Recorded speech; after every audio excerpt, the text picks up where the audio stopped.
नवरात्रि के 5वें दिन स्कंद माता महारानी, जिनका ममता रूप है ध्याति ज्ञानी ध्यानी।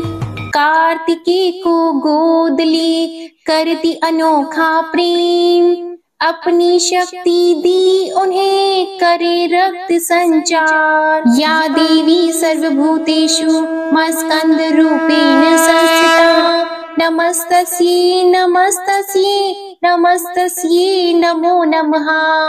जय माता दी। ओम नमः शिवाय। प्रिय भक्त जनों, आज गुप्त नवरात्रि के 5वें दिन महाविद्या छिन्नमस्ता और स्कंद माता की पूजा की जाती है। छिन्नमस्ता माता का स्वरूप अत्यंत ही भीषण है। यह माता का अत्यंत उग्र रूप है, इसलिए उनके इस रूप को प्रचंड चंडिका भी कहा जाता है। माँ का एक नाम छिन्नमस्तिका भी है।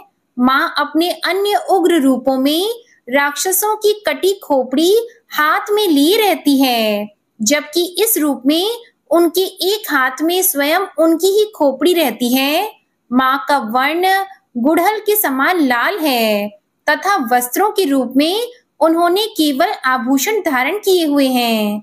उनका सिर कटा हुआ और धड़ में से रक्त की 3 धाराएं निकल रही हैं।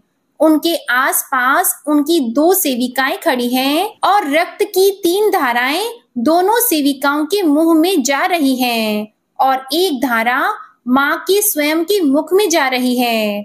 गले में उन्होंने राक्षस की खोपड़ी की माला पहने हुए हैं। कटे हुए सिर पर उन्होंने एक मुकुट धारण किया हुआ है, जिनके 3 नेत्र हैं। माँ के 2 हाथ हैं, जिनमें से एक में खड्ग तथा दूसरे में अपना ही कटा हुआ सिर माँ ने धारण किया हुआ है।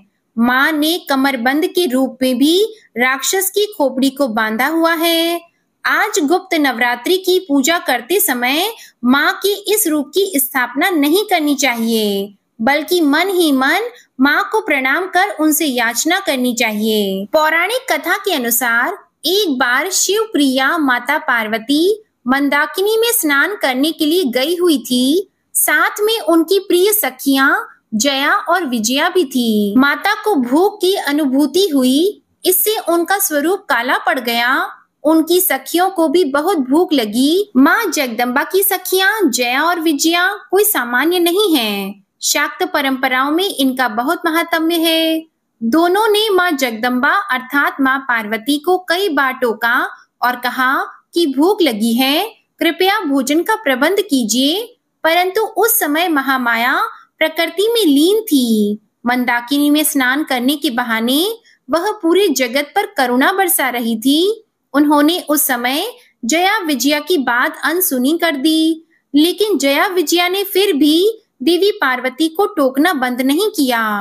हार कर जया विजया ने कहा कि माता तो अपने शिशु की रक्षा के लिए, उसके उदर की भूख मिटाने के लिए अपना रुधिर यानी कि रक्त तक पिला देती हैं, और फिर देवी आप तो संसार की पालक हैं, सबकी भूख शांत करती हैं, क्या हमारी भूख नहीं मिटेगी? आखिरकार देवी पार्वती ने वही बात कह दी जिसे हम सब सामान्य तौर पर अपने ही मित्र साथियों से कह देते हैं कि ज्यादा ही भूख लगी है तो मुझे ही खा जाओ। लेकिन यहाँ पर यह बात बिल्कुल भी साधारण नहीं थी, बिल्कुल भी हम जैसे मृत्यु लोक के प्राणियों की नहीं थी। जया विजया जैसी प्रिय सखियों के ताने सुनकर देवी पार्वती सचमुच क्रोधित हो उठी और नदी से बाहर निकल आई। अपने खड्ग का आह्वान किया और अपना सिर स्वयं ही काट लिया। तभी उनके धड़ से रक्त की 3 धाराएं निकली, जिसमें से 2 धाराएं जया और विजया के मुंह में गई और तीसरी धारा स्वयं जगदम्बा के मुख में आकर गिरी। फिर तीनों ही वह रक्त को पीने लगी। जब देवी पार्वती ने स्वयं अपना ही रक्त पी लिया तो उनका हाव भाव और स्वभाव उग्र हो गया। पूरे देव मंडल में त्राही त्राही मच गई और देवी का यह उग्र रूप देखकर देवगण भयभीत होकर कांपने लगे।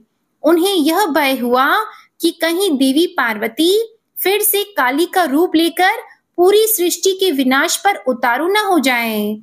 आखिरकार महादेव इस समस्या के समाधान के लिए आगे आए। उन्होंने कबंध शिव का रूप धारण किया और देवी के प्रचंड स्वरूप को शांत किया।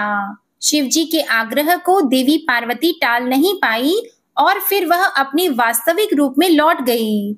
जगत में स्त्री का रूप धारण करके महामाया हमेशा भावों के केंद्र में रहती है।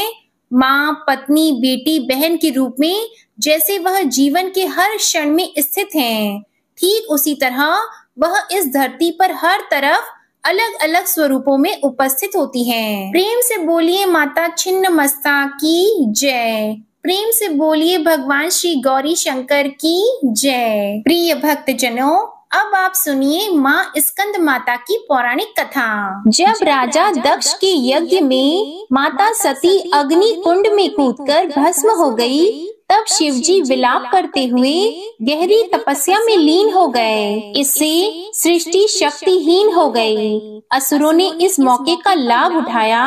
पौराणिक कथाओं में वर्णित है कि एक असुर जिसका नाम तारकासुर था, उसने अपनी कठोर तपस्या से ब्रह्मा जी को प्रसन्न कर अमर होने का वरदान मांगा। तब ब्रह्मा जी ने कहा, हे तारकासुर, इस धरती पर जिसका जन्म हुआ है उसका मरना निश्चित है। कोई भी अमर नहीं हो सकता। तुम कोई और वरदान मांगो। यह सुनकर तारकासुर बहुत दुखी हुआ। कुछ देर सोचने के बाद तारकासुर कुटिल मुस्कान के साथ कहने लगा, हे भगवान, मुझे यह वरदान दीजिए कि मेरी मृत्यु भगवान शिव के पुत्र के हाथों हो। ब्रह्मा जी ने कहा, तथास्तु, और अंतर ध्यान हो गए। तारकासुर ने यह सोच लिया था कि भगवान शिव तो माता सती के वियोग में अनादि काल तक तपस्या में लीन रहेंगे और माता सती का स्थान शंकर भगवान किसी और को नहीं देंगे। अतः वे तो अब विवाह करेंगे ही नहीं और उसकी मृत्यु जो शंकर भगवान के पुत्र के हाथों होनी है, बिना शिव जी के विवाह किए उनका जन्म लेना भी असंभव है। अब देखिए, एक प्रकार से तारकासुर स्वयं को अमर ही समझ बैठा था। वह बहुत ही शक्तिशाली और क्रूर हो गया था। यह वरदान मिलने के बाद उसने देवताओं पर अत्याचार करना प्रारंभ कर दिया। देवतागण बहुत ही परेशान हो गए और उन्होंने ब्रह्मा जी से मदद मांगी। ब्रह्मा जी ने कहा, तारकासुर का अंत शिव पुत्र ही कर सकते हैं। यह सुनकर इंद्र और समस्त देवतागण भगवान शिव के पास पहुँचे। इस सृष्टि को तारकासुर से मुक्ति दिलाने का निवेदन किया। शिव जी ने सभी देवताओं को इस समस्या से मुक्ति दिलाने का वचन दिया। तब भगवान शिव जी पार्वती जी के अपने प्रति अनुराग की परीक्षा लेते हैं और माता पार्वती की तपस्या से प्रसन्न होकर उनसे विवाह करते हैं। विवाह के बाद शिव पार्वती के पुत्र स्कंद, जिन्हें हम कार्तिकेय भी कहते हैं, उनका जन्म हुआ। कार्तिकेय बाल अवस्था से ही बहुत वीर और शक्तिशाली थे, किंतु माता पार्वती ने स्कंद माता का रूप धारण किया और कार्तिकेय को अपना पुत्र बनाया और उन्हें अस्त्र शस्त्र की शिक्षा दी। उन्हें अपनी समस्त शक्ति प्रदान की। अब देखिए, उन्होंने दुष्ट असुरों का संहार करना शुरू कर दिया। अंततः वह समय भी आ गया जिसकी देवताओं को युगों से प्रतीक्षा थी। उन्होंने तारकासुर से युद्ध किया और एक भयंकर युद्ध हुआ जिसमें कार्तिकेय जी ने तारकासुर का वध कर दिया। देवताओं ने भगवान कार्तिकेय की वीरता की प्रशंसा की और उन्हें देवताओं का सेनापति बनाया। भगवान शंकर के पुत्र थे स्कंद, जिन्हें सुब्रमण्यम, षडानन और कार्तिकेय के नाम से भी जाना जाता है। स्कंद माता की उपासना नवरात्रि के 5वें दिन की जाती है। इस दिन साधक का मन विशुद्धि चक्र में अवस्थित होता है। उसके विग्रह से भगवान स्कंद बालक के रूप में इनकी गोद में बैठे होते हैं। स्कंद माता की 4 भुजाएं हैं, जिसमें दाहिनी तरफ की ऊपर वाली भुजा से 6 शीश वाले भगवान स्कंद को गोद में पकड़े हुए हैं और दाहिने तरफ की नीचे वाली भुजा जो कि ऊपर की ओर उठी है, उसमें कमल का फूल है। बाईं तरफ की ऊपर वाली भुजा पर आशीर्वाद मुद्रा में है और नीचे वाली भुजा में कमल का फूल है। ये भगवान स्कंद कार्तिकेय की माता हैं। इनका वर्ण संपूर्ण शुभ है। ये कमल के आसन पर विराजमान है। इनका वाहन सिंह है। इसी कारण इन्हें पद्मासना देवी भी कहा जाता है। स्कंद माता सूर्य मंडल की अधिष्ठात्री देवी है। इनका उपासक अलौकिक तेज और कांति से युक्त होता है। उनके पास एक अलौकिक प्रभा मंडल अदृश्य भाव से सदा बना रहता है, जो उनकी सदा रक्षा करता है। नवरात्रि पूजन के 5वें दिन का शास्त्रों में बहुत महत्व बताया गया है। इस चक्र में अवस्थित मन वाले साधक की समस्त ब्रह्म क्रियाओं तथा वित्त वृत्तियों से लोप हो जाता है। वह विशुद्ध चैतन्य रूप की ओर अग्रसर होता है। उसका मन समस्त लौकिक सांसारिक माया बंधनों से विमुक्त होकर पद्मासना माता स्कंद माता के स्वरूप में पूर्णतः विलीन होता है। इस समय साधक को पूर्ण सावधानी के साथ उपासना की ओर अग्रसर होना चाहिए। उसे अपना सारा ध्यान स्कंद माता के रूप में एकाग्र चित्त रखते हुए पूजा विधान आदि करना चाहिए। स्कंद माता की उपासना से भक्त की सभी इच्छाएं पूर्ण होती हैं और इस मृत्यु लोक में ही उसे परम शांति और सुख का अनुभव होता है। उसके लिए मोक्ष का द्वार स्वयं ही सुलभ हो जाता है। इनकी उपासना से बाल स्वरूप स्कंद भगवान की उपासना भी स्वतः ही हो जाती है। यह विशेषता केवल इन्हीं को प्राप्त है। स्कंद माता की उपासना करने से मन पवित्र होता है और मोक्ष का मार्ग सुलभ होता है। भव सागर के दुखों से मुक्ति पाने के लिए इनकी उपासना से अच्छा उपाय दूसरा कोई नहीं है। स्कंद माता की उपासना से भक्त को मन की शांति सुख का अनुभव होता है। वे अपने सभी दुखों और कष्टों से मुक्त हो जाते हैं। इनकी उपासना से भक्त को मोक्ष की प्राप्ति होती है। वे इस जन्म मरण के चक्र से मुक्त हो जाते हैं और परम आनंद को प्राप्त करते हैं। स्कंद माता की उपासना से भक्त की सभी मनोकामनाएं पूर्ण होती हैं। वे धन संपत्ति यश और वैभव प्राप्त करते हैं। प्रिय भक्तजनों, नवरात्रि के 5वें दिन स्कंद माता की कथा सुनने और पढ़ने से, स्कंद माता की उपासना से भक्तों की सभी प्रकार की मनोकामनाएं पूर्ण होती हैं। स्कंद माता का प्रार्थना मंत्र है: सिंहासन नित्यम पद्म आश्रित कत द्वया शुभदास्तु सदा देवी स्कंद माता यशस्विनी। ओम देवी स्कंद माताए नमो नमः।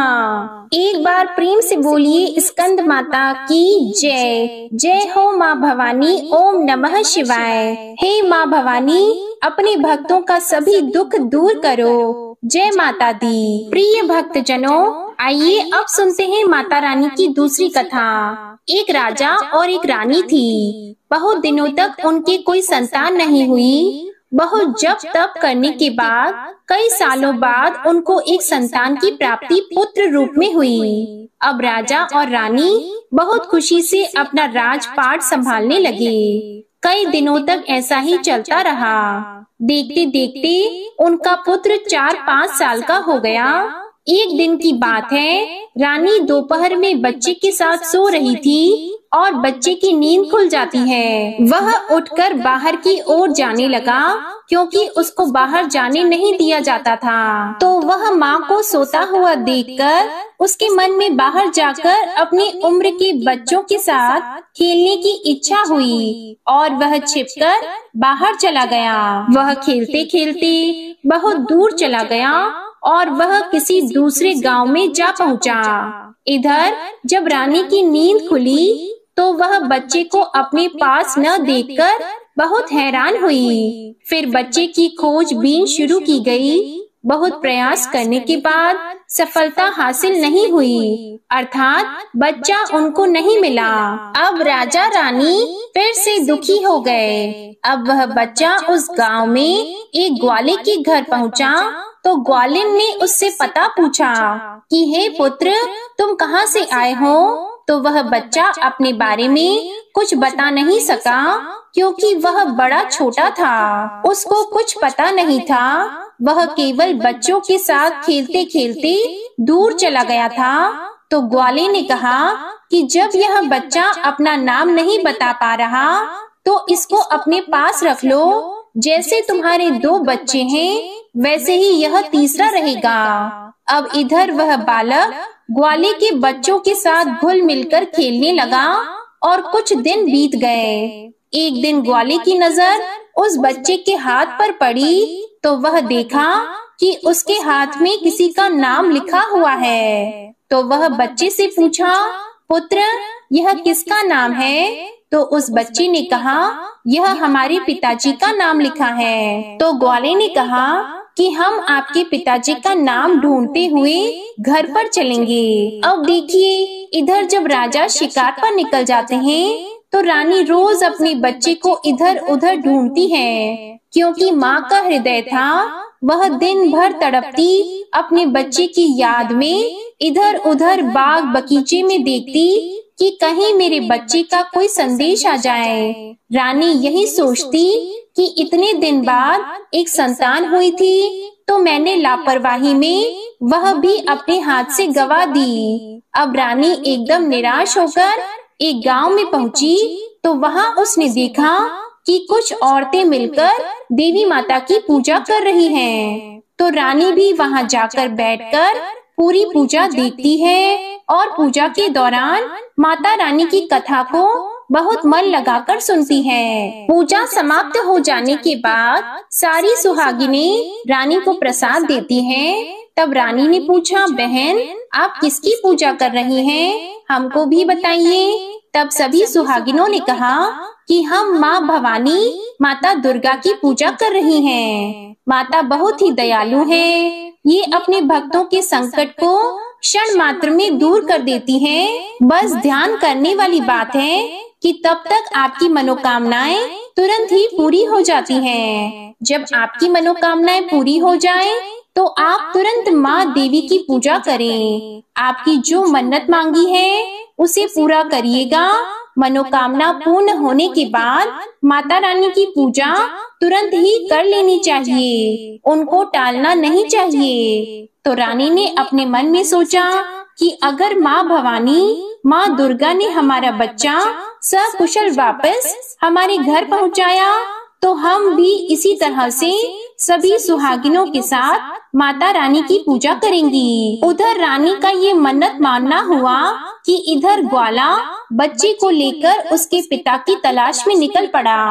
वह कई जगह ढूंढते हुए काफी देर बाद गांव के किनारे पहुंचा तो एक व्यक्ति से पूछा कि भैया, इस नाम के व्यक्ति को क्या आप जानते हैं? तो वह आदमी ने बताया, हाँ भैया, यह हमारे राजा का नाम है। उनका पुत्र खो गया है, क्या यह उन्हीं का पुत्र है? यह बताकर ग्वाले को घर का पता बताया। ग्वाला जब बच्चे को लेकर राजा के द्वार पर पहुंचा तो राजा और रानी अपने बच्चे को देखकर उससे लिपटकर रोने लगे और बार बार ग्वाले का धन्यवाद करने लगे। तो राजा ने पूछा कि भाई, इसको आपने कहाँ पाया? तो ग्वाले ने कहा, राजा साहब, यह बालक घूमते घूमते हमारे गांव आ पहुंचा था। तब हमने इससे इसका पता पूछा तो बालक कुछ न बता सका। एक दिन खेलते खेलते जब मेरी नजर इसके हाथ पर गई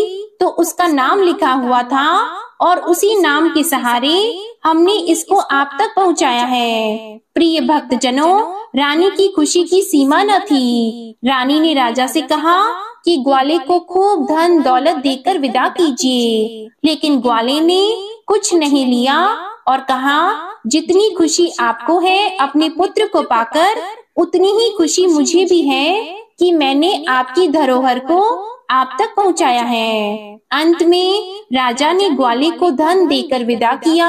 अब रानी को यह तुरंत याद आया कि वह माता रानी की मन्नत मानी थी, उनकी पूजा करने का और नवरात्रि का व्रत करने का। तो रानी ने राजा से कहा कि हमने माँ दुर्गा की मन्नत मांगी है, हमें नवरात्रि का व्रत करना है। हम नवरात्रि का व्रत करेंगे और नगर की कुछ स्त्रियों को निमंत्रण दीजिए और तुरंत माता भवानी की पूजा कीजिए। रानी ने तुरंत ही माता की पूजा करने वाली सारी सामग्री इकट्ठा करवाई। माता रानी की पूजा की सारी व्यवस्था की गई। सभी सुहागिनों ने मिलकर माता रानी की विधिवत पूजा की और माँ भवानी दुर्गा माता का गीत गाया। जिन सुहागिनों को माता रानी की कथा आती थी, उन्होंने माता रानी की कथा सुनाई और फिर अंत में सभी सुहागिनों ने मिलकर माता रानी की आरती की। उनसे प्रार्थना की कि हे माँ, जिस तरह आपने हमारे संकट को दूर किया,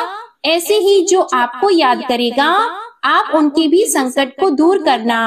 हे माता, आपका स्वभाव बड़ा ही दयालु है, बड़ा ही सहज है, बड़ी ही कृपालु है। जय माता रानी। हे माँ भवानी, जिस प्रकार आपने रानी के बच्चे को वापस किया, उसकी गोद भरी, उसके जीवन में खुशियाँ लौटाई, उसी प्रकार सभी माताओं की गोद को हरा भरा रखना, सभी के घर में सुख समृद्धि लाना। जय माँ दुर्गा। ओम नमः शिवाय। प्रिय भक्त जनों, आइए अब सुनते हैं श्री दुर्गा सप्तशती का अध्याय 2 और 3। इसमें देवताओं के तेज से देवी के प्रादुर्भाव और महिषासुर की सेना के वध का वर्णन है। महर्षि मेधा बोले, प्राचीन काल में देवताओं और असुरों में पूरे 100 वर्ष तक घोर युद्ध हुआ था और देवराज इंद्र देवताओं के नायक थे। इस युद्ध में देवताओं की सेना परास्त हो गई थी और इस प्रकार संपूर्ण देवताओं को जीतकर महिषासुर इंद्र बन बैठा था। युद्ध के पश्चात हारे हुए देवता प्रजापति श्री ब्रह्मा को साथ लेकर उस स्थान पर पहुँचे जहाँ पर श्री भगवान शंकर विराजमान थे। देवताओं ने अपनी हार का सारा वृतांत भगवान श्री विष्णु और शंकर जी से कह सुनाया। वह कहने लगे, हे प्रभु, महिषासुर सूर्य, चंद्रमा, इंद्र, अग्नि, वायु, यम, वरुण तथा अन्य देवताओं के सब अधिकार छीनकर सबका अधिष्ठाता स्वयं बन बैठा है। उसने समस्त देवताओं को स्वर्ग से निकाल दिया है। वह मनुष्यों की तरह पृथ्वी पर विचर रहे हैं। दैत्यों की सारी करतूत हमने आपको सुना दी है और आपकी शरण में इसलिए आए हैं कि आप उनके वध का कोई उपाय सोचें। देवताओं की बातें सुनकर भगवान श्री विष्णु और शंकर जी को दैत्यों पर बड़ा गुस्सा आया। उनकी भौहें तन गईं और आंखें लाल हो गईं। गुस्से में भरे हुए भगवान विष्णु के मुख से बड़ा भारी तेज निकला और उसी प्रकार का तेज भगवान शंकर जी, ब्रह्मा और इंद्र आदि दूसरी देवताओं के मुख से प्रकट हुआ। फिर वह सारा तेज एक में मिल गया और तेज का पुंज वह ऐसा दिखता था जैसे कि जाज्वल्यमान पर्वत हो। देवताओं ने देखा कि उस पर्वत की ज्वाला चारों ओर फैली हुई थी और देवताओं के शरीर से प्रकट हुए तेज की किसी अन्य तेज से तुलना नहीं हो सकती थी। एक स्थान पर इकट्ठा होने पर वह तेज एक देवी के रूप में परिवर्तित हो गया और अपने प्रकाश से तीनों लोकों में व्याप्त जान पड़ा। वह भगवान शंकर का तेज था। उससे देवी का मुख प्रकट हुआ। यमराज के तेज से उसके शरीर के बाल बने।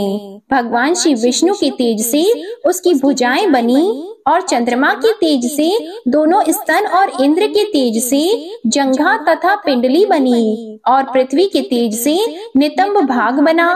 ब्रह्मा के तेज से दोनों चरण और सूर्य के तेज से उनकी अंगुलियां पैदा हुई। वसुओं के तेज से हाथों की अंगुलियां एवं कुबेर के तेज से नासिका बनी। प्रजापति के तेज से उसके दांत और अग्नि के तेज से उसके नेत्र बने। संध्या के तेज से उसकी भौहें और वायु के तेज से उसके कान प्रकट हुए थे।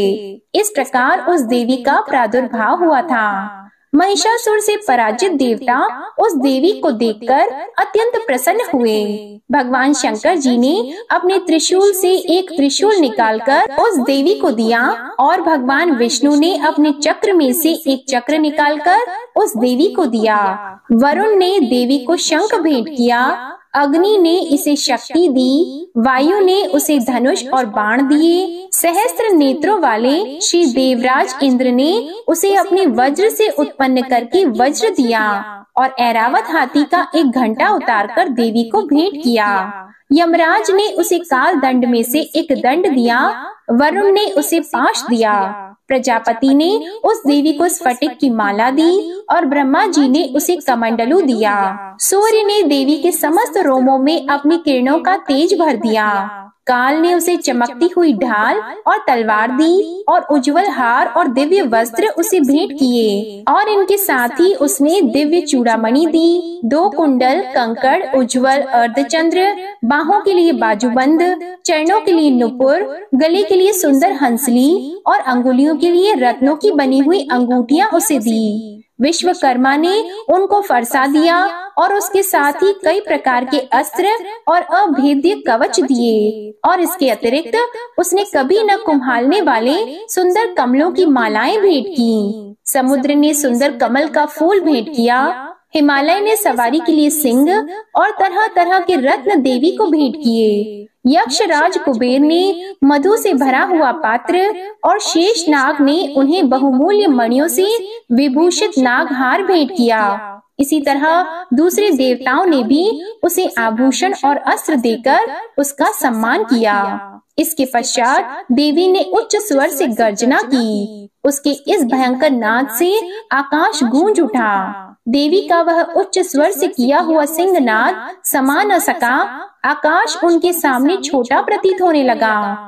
उससे बड़े जोर की प्रतिध्वनि हुई, जिससे समस्त विश्व में हलचल मच गई और समुद्र कांप उठे, पृथ्वी डोलने लगी और सबके सब पर्वत हिलने लगे। देवताओं ने उस समय प्रसन्न होकर सिंह वाहिनी जगतमयी देवी से कहा, देवी तुम्हारी जय हो। इसके साथ महर्षियों ने भक्ति भाव से विनम्र होकर उनकी स्तुति की। संपूर्ण त्रिलोकी को शोक मग्न देखकर दैत्यगण अपनी सेनाओं को साथ लेकर और हथियार आदि सजाकर उठ खड़े हुए। महिषासुर के क्रोध की कोई सीमा नहीं थी। उसने क्रोध में भरकर कहा, यह सब क्या उत्पात है। फिर वह अपनी सेना के साथ उस ओर दौड़ा जिस ओर से भयंकर नाद का शब्द सुनाई दिया था और आगे पहुंचकर उसने देवी को देखा, जो कि अपनी प्रभा से तीनों लोकों को प्रकाशित कर रही थी। उसके चरणों के भार से पृथ्वी दबी जा रही थी। माथे के मुकुट से आकाश में एक रेखा सी बन रही थी और उसके धनुष के टंकार से सब लोग क्षुब्ध हो रहे थे।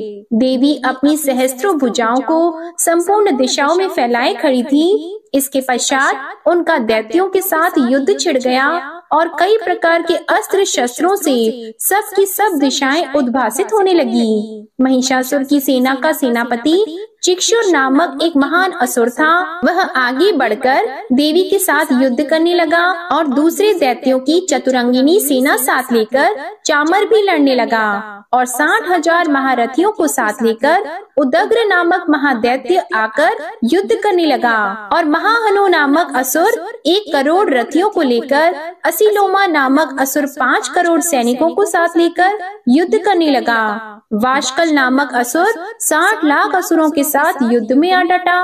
विडाल नामक असुर 1 करोड़ रथियों सहित लड़ने को तैयार था। इन सब के अतिरिक्त और भी हजारों असुर हाथी और घोड़े साथ लेकर लड़ने लगे और इन सब के पश्चात महिषासुर करोड़ों रथों, हाथियों और घोड़ों सहित वहां आकर देवी के साथ लड़ने लगा। सभी असुर तोमर, भिंदीपाल, शक्ति, मूसल, खड़गों, फरसों, पट्टियों के साथ रणभूमि में देवी के साथ युद्ध करने लगे। कई शक्तियां फेंकने लगे और कोई अन्य शस्त्र आदि। इसके पश्चात सबके सब दैत्य अपनी अपनी तलवारें हाथों में लेकर देवी की ओर दौड़े और उसे मार डालने का उद्योग करने लगे। मगर देवी ने क्रोध में भरकर खेल ही खेल में उनके सब अस्त्रों शस्त्रों को काट दिया। इसके पश्चात ऋषियों और देवताओं ने देवी की स्तुति आरंभ कर दी और वह प्रसन्न होकर असुरों के शरीरों पर अस्त्र शस्त्रों की वर्षा करती रही। देवी का वाहन भी क्रोध में भरकर दैत्य सेना में इस प्रकार विचरने लगा जैसे कि वन में दावानल फैल रहा हो। युद्ध करती हुई देवी ने क्रोध में भरकर जितने श्वासों को छोड़ा वह तुरंत ही सैकड़ों हजारों गणों के रूप में परिवर्तित हो गए। फरसे, भिंदीपाल, खड़ग और पट्टिश इत्यादि अस्त्रों के साथ दैत्यों से युद्ध करने लगी। देवी की शक्ति से बड़े हुए वह गण दैत्यों का नाश करते हुए ढोल, शंख और मृदंग आदि बजा रहे थे। फिर देवी ने त्रिशूल, गदा, शक्ति, खड़ग इत्यादि से सहस्त्रों असुरों को मार डाला। कितनों को घंटे की भयंकर आवाज से ही यमलोक पहुंचा दिया। कितने ही असुरों को उसने पास में बांधकर पृथ्वी पर धर घसीटा। कितनों को अपनी तलवार से टुकड़े टुकड़े कर दिए और कितनों को गदा की चोट से धरती पर सुला दिया। कई दैत्य मूसल की मार से घायल होकर रक्त वमन करने लगे और कई शूल से छाती फट जाने के कारण पृथ्वी पर लेट गए और कितनों की बाण से कमर टूट गई। देवताओं को पीड़ा देने वाले दैत्य कट कट कर मरने लगे। कितनों की बाहें अलग हो गईं, कितनों की ग्रीवाएं कट गईं, कितनों के सिर कटकर दूर भूमि पर लुढ़क गए, कितनों के शरीर बीच में से कट गए और कितनों की जंघाएं कट गईं और वह पृथ्वी पर गिर पड़े। कितने ही सिरों और पैरों के कटने पर भी भूमि पर से उठ खड़े हुए और शस्त्र हाथ में लेकर देवी से लड़ने लगे और कई दैत्यगण भूमि में बाजों की ध्वनि के साथ नाच रहे थे। कई असुर जिनके सिर कट चुके थे बिना सिर के धड़ से ही हाथ में शस्त्र लिए हुए लड़ रहे थे। दैत्य रह रह कर ठहरो ठहरो कहते हुए देवी को युद्ध के लिए ललकार रहे थे। जहाँ पर यह घोर संग्राम हुआ था वहाँ की भूमि रथ, हाथी, घोड़े और असुरों की लाशों से भर गई थी और असुर सेना के बीच में रक्तपात होने के कारण रुधिर की नदियां बह रही थीं। और इस तरह देवी ने असुरों की विशाल सेना को क्षण भर में इस तरह से नष्ट कर डाला जैसे तृण काष्ठ के बड़े समूह को अग्नि नष्ट कर डालती है। और देवी का सिंह भी गर्दन के बालों को हिलाता हुआ और बड़ा शब्द करता हुआ असुरों के शरीरों से मानो उनके प्राणों को ढूंढ रहा था। वहाँ देवी के गणों ने जब दैत्यों के साथ युद्ध किया तो देवताओं ने प्रसन्न होकर आकाश से उन पर पुष्पों की वर्षा की। जय माता दी। अब आप सुनिए श्री दुर्गा सप्तशती का अध्याय 3। इस अध्याय में सेनापतियों सहित महिषासुर के वध का वर्णन है। महर्षि मेधा ने कहा, महिषासुर की सेना नष्ट होती देखकर उस सेना का सेनापति चिक्षुर क्रोध में भरकर देवी के साथ युद्ध करने के लिए आगे बढ़ा। वह देवी पर इस प्रकार बाणों की वर्षा करने लगा मानो सुमेरु पर्वत पानी की धार बरसा रहा हो। इस प्रकार देवी ने अपने बाणों से उसके बाणों को काट डाला तथा उसके घोड़ों और सारथी को मार दिया। साथ ही उसके धनुष और उसकी अत्यंत ऊंची ध्वजा को भी काटकर नीचे गिरा दिया। उसका धनुष कट जाने के पश्चात उसके शरीर के अंगों को भी अपने बाणों से बींध दिया। धनुष, घोड़ों और सारथी के नष्ट हो जाने पर वह असुर ढाल और तलवार लेकर देवी की तरफ आया। उसने अपनी तीक्ष्ण धार वाली तलवार से देवी के सिंह के मस्तक पर प्रहार किया और बड़े वेग से देवी की बाईं भुजा पर वार किया, किंतु देवी की बाईं भुजा को छूते ही उस दैत्य की तलवार टूटकर 2 टुकड़े हो गई। इससे दैत्य ने क्रोध में भरकर शूल हाथ में ले लिया और उसे भद्रकाली देवी की ओर फेंका। देवी की ओर आता हुआ वह शूल आकाश से गिरते हुए सूर्य के समान प्रज्वलित हो उठा। उस शूल को अपनी ओर आते हुए देखकर देवी ने भी शूल छोड़ा और महाअसुर के शूल के 100 टुकड़े कर दिए और साथ ही महाअसुर के प्राण भी हर लिए। चिक्षुर के मरने पर देवताओं को दुख देने वाला चामर नामक दैत्य हाथी पर सवार होकर देवी से लड़ने के लिए आया और उसने आने के साथ ही शक्ति से प्रहार किया, किंतु देवी ने अपनी हुंकार से ही उसे तोड़कर पृथ्वी पर डाल दिया। शक्ति को टूटा हुआ देखकर दैत्य ने क्रोध से लाल होकर शूल को चलाया, किंतु देवी ने उसको भी काट दिया। इतने में देवी का वह सिंह उछलकर हाथी के मस्तक पर सवार हो गया और दैत्य के साथ बहुत ही तीव्र युद्ध करने लगा। फिर वह दोनों लड़ते हुए हाथी पर से पृथ्वी पर आ गिरे और दोनों बड़े क्रोध से लड़ने लगे। फिर सिंह बड़े जोर से आकाश की ओर उछला और जब पृथ्वी की ओर आया तो अपने पंजे से चामर का सिर धड़ से अलग कर दिया। क्रोध से भरी हुई देवी ने शिला और वृक्ष आदि की चोटों से उदग्र को भी मार दिया। कराल को दांतों, मुक्कों और थप्पड़ों से चूर्ण कर डाला। क्रोधित हुई देवी ने गदा के प्रहार से उद्यत दैत्य को मार गिराया। भिंदीपाल से वाष्पकल को बाणों से ताम्र तथा अंधक को मौत के घाट उतार दिया। तीनों नेत्रों वाली परमेश्वरी ने त्रिशूल से उग्रास्य, उग्रवीर्य और महाहनु नामक राक्षसों को मार गिराया। उसने अपनी तलवार से विडाल नामक दैत्य का सिर काट डाला तथा अपने बाणों से दुर्धर और दुर्मुख राक्षसों को यमलोक को पहुंचा दिया। इस प्रकार जब महिषासुर ने देखा कि देवी ने मेरी सेना को नष्ट कर दिया है, तो वह भैंसे का रूप धारण कर देवी के गणों को दुख देने लगा। उन गणों में कितनों को उसने मुख के प्रहार से, कितनों को खुरों से, कितनों को पूंछ से, कितनों को सींगों से, बहुतों को दौड़ने के वेग से, अनेकों को सिंहनाद से, कितनों को चक्कर देकर और कितनों को श्वास वायु के झोंकों से पृथ्वी पर गिरा दिया। वह दैत्य इस प्रकार गणों की सेना को गिराकर देवी के सिंह को मारने के लिए दौड़ा। इस पर देवी को बड़ा गुस्सा आया। उधर दैत्य भी क्रोध में भरकर धरती को खुरों से खोदने लगा तथा सींगों से पर्वत को उखाड़ उखाड़ कर धरती पर फेंकने लगा और मुख से शब्द करने लगा। महिषासुर के वेग से चक्कर देने के कारण पृथ्वी क्षुब्ध होकर फटने लगी। उसकी पूंछ से टकराकर समुद्र चारों ओर फैलने लगा। हिलते हुए सींगों के आघात से मेघ खंड खंड हो गए और श्वास से आकाश में उड़ते हुए पर्वत फटने लगे। इस तरह क्रोध में भरे हुए राक्षस को देखकर चंडिका को भी क्रोध आ गया और वह उसे मारने के लिए क्रोध में भर गई। देवी ने पांच फेंक कर दैत्य को बांध लिया और उसने बंध जाने पर दैत्य का रूप त्याग दिया और सिंह का रूप बना लिया। और ज्यों ही देवी उसका सिर काटने के लिए तैयार हुई कि उसने पुरुष का रूप बना लिया, जो कि हाथ में तलवार लिए हुए था। देवी ने तुरंत ही अपने बाणों के साथ उस पुरुष को उसकी तलवार ढाल सहित बींध डाला। इसके पश्चात वह हाथी के रूप में दिखाई देने लगा और अपनी लंबी सूंड से देवी के सिंग को खींचने लगा और गरजने लगा। देवी ने अपनी तलवार से उसकी सूंड काट डाली। तब राक्षस ने एक बार फिर भैंसे का रूप धारण कर लिया और पहले की तरह चर अचर जीवों सहित समस्त त्रिलोकी को व्याकुल करने लगा। इसके पश्चात क्रोध में भरी हुई देवी बारंबार उत्तम मधु का पान करने लगी और लाल लाल नेत्र करके हंसने लगी। उधर बलवीर्य तथा मद से क्रोधित हुआ दैत्य भी गरजने लगा। अपने सींगों से देवी पर पर्वतों को फेंकने लगा।